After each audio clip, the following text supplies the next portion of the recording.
আজকে আমরা খোকা 420 মুভির পরের পর্বের সম্পর্কে জানব।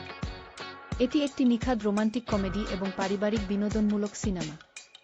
গল্পের নায়ক অত্যন্ত চালাক এবং পরিস্থিতি সামলাতে ওস্তাদ। একই সাথে দুজন মেয়ের সাথে প্রেমের অভিনয় করতে গিয়ে সে এক বিশাল ঝামেলার জালে জড়িয়ে পড়ে। দুই পরিবারের মাঝে ভুল বোঝাবুঝি দূর করতে এবং নিজের আসল ভালোবাসাকে খুঁজে পেতে তাকে একের পর এক মিথ্যা বলতে হয়, যা অত্যন্ত হাস্যকর পরিস্থিতির সৃষ্টি করে।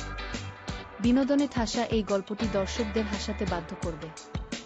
আজকে আমরা খোকা 420 মুভির পরের পর্বের সম্পর্কে জানব। এটি একটি নিখাদ রোমান্টিক কমেডি এবং পারিবারিক বিনোদনমূলক সিনেমা। গল্পের নায়ক অত্যন্ত চালাক এবং পরিস্থিতি সামলাতে ওস্তাদ। একই সাথে দুজন মেয়ের সাথে প্রেমের অভিনয় করতে গিয়ে সে এক বিশাল ঝামেলার জালে জড়িয়ে পড়ে। দুই পরিবারের মাঝে ভুল বোঝাবুঝি দূর করতে এবং নিজের আসল ভালোবাসাকে খুঁজে পেতে তাকে একের পর এক মিথ্যা বলতে হয়, যা অত্যন্ত হাস্যকর পরিস্থিতির সৃষ্টি করে। বিনোদনে ঠাসা এই গল্পটি দর্শকদের হাসাতে বাধ্য করবে।